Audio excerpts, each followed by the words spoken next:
హరే కృష్ణ అండి. పద్మావతి కిచెన్కి వెల్కమ్. మీకు ఈరోజు పొటల్స్ తిన్న పర్వాలు అంటారు, అలాగే ఆలు 3 ఇవి అర కేజీ అండి పొటల్స్. వీటితోటి గ్రేవీ కూర మీకు చూపిస్తానండి, చాలా బాగుంటుంది. అయితే ఇవి ఎలాగంటే ఇవి కొంచెం చిన్నకాయలు అయితే కాయ తరుక్కోవచ్చు, కొంచెం పెద్దగా ఉన్నాయనేసి ఇలా 4-5 ముక్కలు తరుగుతున్నాను.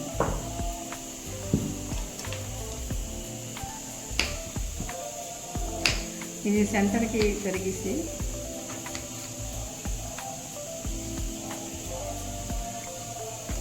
ఈ విధంగా తరుక్కోవాలి, 4-5 ముక్కలు. అలాగే ఆలు తొక్కలు తీసేసుకొని కొంచెం పీకేసి ఇవి కూడా కొంచెం పెద్ద ముక్కలే తరుక్కోవాలి.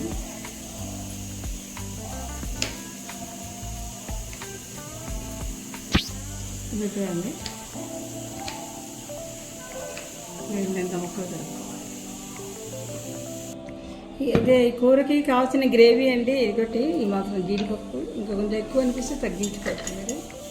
అలాగే ఈ కర్బూజా గింజలండి, వాటర్ మెలన్ సీడ్స్ 1 స్పూన్, ధనియా జీరా పౌడర్ చేసుకున్నాను పచ్చివేవి, ఇవి 2 స్పూన్లు వేసాను.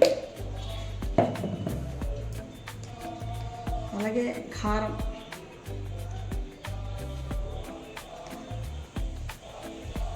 1 స్పూన్ అండి. తర్వాత ఈ 2 టమాటాలు, ఇదొకటండి 2 టమాటాలు ముక్కలు చేసాను. అలాగే ఆ కూరకి సరిపడా ఉప్పు వేస్తున్నాను,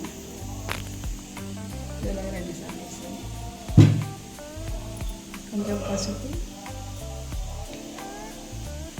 ఎండు కారం వేసాను కాబట్టి మరి మిరపకాయలు ఎక్కలేదండి. ఇది మిక్సీ తిప్పేసి కొంచెం ఆయిల్ని గ్రేవీ చేసిన తర్వాత ఇప్పుడు మనం తరుకుని ముక్కలు వేసి 2 అరుపులు అరిస్తే కూర రెడీ. ఉండాలి. కుక్కర్ పెట్టేసి ఇగో మాత్రం ఇందులో ఇంత నూనె వేసాను, అంటే 2 పెద్ద స్పూన్స్, అంతకంటే ఎక్కువ వేయలేదు.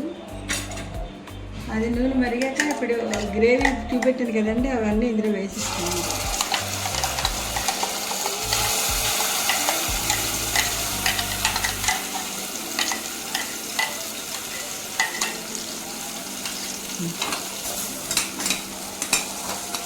ఇంకోటండి, గ్రేవీ కొంచెం ఆయిల్ వేసాక కొంచెం ఆయిల్ సెపరేట్ అయిపోతే మనకి పచ్చివాసన ఉంటుందండి. చూసారా, ఆయిల్ వేరైపోయింది. 2 మినిట్స్ కుక్ చేస్తే చాలు. ఇప్పుడు ఏం చేయాలంటే అనుకున్నాం కదా, ఈ పొటల్స్ ఆలు ఈ ముక్కలు ఇందులో వేసుకుంటాం.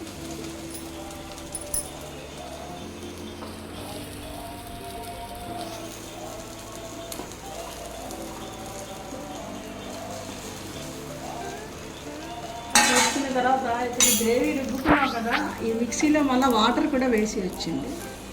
కొంచెం వాటర్ వేసేసి కడిగించినట్టు వాటర్లో వేసిన తర్వాత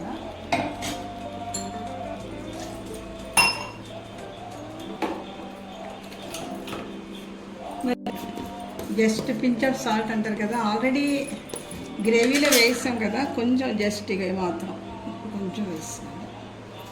అది కరెక్ట్ సరిపోతుంది అన్నమాట ఉప్పు దానికి. మరి వెనక చూడక్కర్లేదు, దాని మీద కలిపి పెట్టవచ్చు, గరిటె పెట్టినా ఇలా కలిపి పెట్టేస్తాం.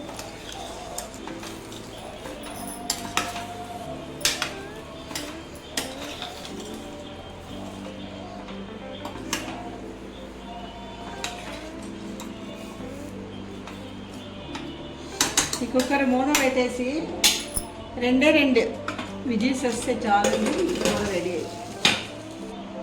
2 విజిల్స్ వచ్చాక ఆపేసానండి.